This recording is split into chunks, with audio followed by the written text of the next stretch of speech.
So I got to check out this movie just a little bit early, thanks to my mom being a D23 Gold member, which was really cool. So a big thanks to my mom for taking me to this early screening of the film. They actually gave out these journals as well, which is pretty cool. I opened it up on another take, but I didn't really like how that take turned out, so I just got rid of that. So yeah, this isn't an unboxing anymore, and I now know that this is indeed a journal. So, something a little cute that they gave out there at Disney Springs at the D23 screening for this. So, yeah, big thanks again to my mom for taking me to go check this out, and let's get into my thoughts on this one.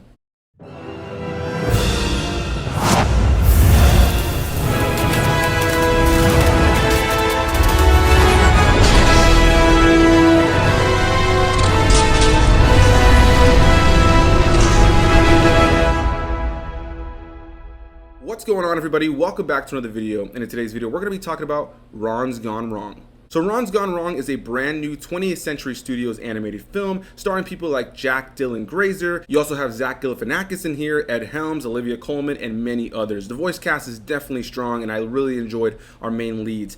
Jack Dylan Grazer is one of those kids that ever since Shazam, I've just really loved seeing that kid pop up anywhere. He was in Luca earlier this year. He just got a really great voice for voice acting, and he's a great and funny actor. Actually, now that I think about it, the first thing I think I saw him in was actually It, and either way, he was hilarious in that as well. And really enjoy him as an actor. He's a funny kid, and if you've ever seen any of the interviews that he's in, he just seems like such a cool guy to get to know. Very funny, very likable, and yeah, he was great in this role as well. Then you have our main co-star in the film also being Zach Galifianakis, and I thought he was great in the film as well. So what is this film all about? Well, at the very beginning, we're introduced to the world and introduced to Bubble, which is essentially this world's version of Apple. And now they're moving away from your typical phones and tablets and the technology that we know here in the real world, and actually giving these new people in the world these things called B-bots, which are essentially these little bean-looking robots that are going to scan all of your social media knowledge and learn everything they can about you in that quick moment, and they are your best bud. They can have a skin on them that makes them look like Captain Marvel, a zombie, or Darth Vader,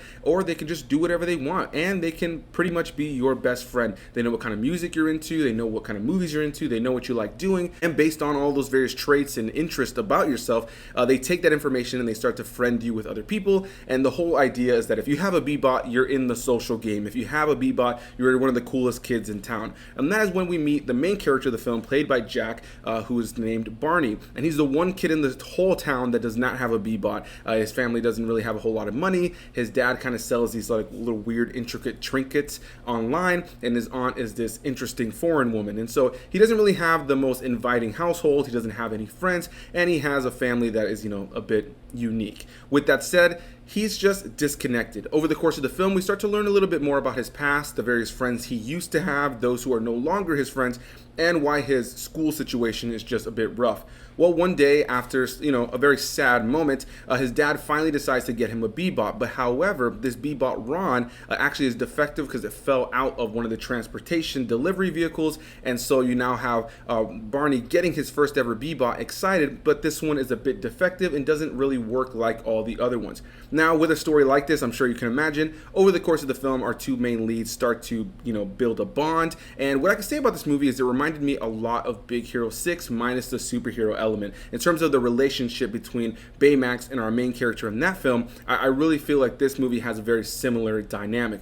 With that said, I think that movie has way better animation, but the animation in this movie is really good as well. The art style wasn't something I was completely crazy about. Some of the characters looked a little strange to me, but I do think the animation was crisp and it looked really solid. But the biggest thing I could say about this movie without a doubt is that it has heart and it has charm. This is a movie I really thoroughly enjoyed, and I think this movie is going to do really well with families and kids. I can see a lot of parents going to watch this movie and still being emotionally wrapped up in what's happening. Now, this isn't a movie that's going to blow the socks off of everybody, and in a lot of ways it is fairly predictable, but it does have a lot of heart and it does have a lot of charm. The voice acting was top notch, the animation was top notch, there was a really great score behind the film, and ultimately, even though it is a bit predictable and we've kind of seen this story played out before, I think that the movie in and of itself is very effective at telling a really great story for kids that has a very relevant message. The big takeaway from this film, where we have this one robot who does not work properly and Barney kind of has to, work with him over the course of the film, is that friendship is a two-way street. There's a big commentary in the story of this movie about the fact that,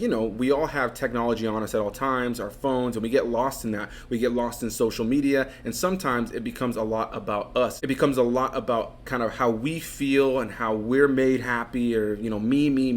And what I really enjoy about this film is it really hones in on the fact that none of that crap matters, you know. And speaking as somebody who has a YouTube channel, who sometimes will get discouraged if I don't have enough likes, if I don't have enough comments, if I don't have enough views, it's a nice reminder to kind of take a step back and realize that as much as I love doing this stuff, and as much as I love seeing the view count rise up, and as much as I love seeing subscriber growth and likes and comments, ultimately it doesn't matter in the same way that those around you matter. It doesn't matter in the same way that your friends matter, you know what I mean? And when it comes down to friends, you can't just take their social media page and feel like that's, you know, who they are.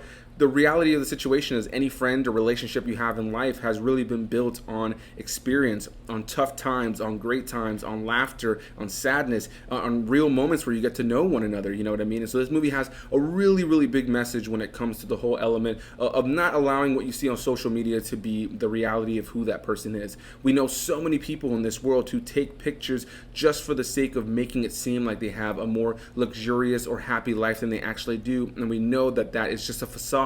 So this movie definitely leans into that overall message, and I have to say I found it to be very effective. I was emotionally engaged. There was a couple moments in the film where I found myself feeling a little teary-eyed. Nothing ever came out, no tears, but definitely some misty moments. And yeah, you have a really great voice cast behind all of this, which makes it really strong. Overall, beyond that, this movie was really fun and really cute. Again, a very similar dynamic to what we see with Baymax in Big Hero 6. So if you enjoy that, you know, silly human to robot kind of banter back and forth, and this robot that doesn't really fully get it and makes these funny comments from time to time, then I think you'll thoroughly enjoy this movie. I think this is a movie that's going to thrive with families, with kids, and I think this is a movie that parents can go take their kids to and expect a good, wholesome message with a lot of fun and silly moments and some references that maybe only the adults will get, specifically something having to do with old internet. It got a pretty good laugh when it comes to the adult in the audience. So a big thanks to you guys for watching. I'll wrap it up right there. I don't want to say much more, but I hope you guys enjoy this film whenever you guys get the chance to check it out. If you're a parent, are you interested in checking this movie out? Have you already planned on going to check this movie out? Whatever the case may be, definitely want to hear your comments down below. Hit that like button, subscribe for more videos, and I'll see you guys in the next one, all right?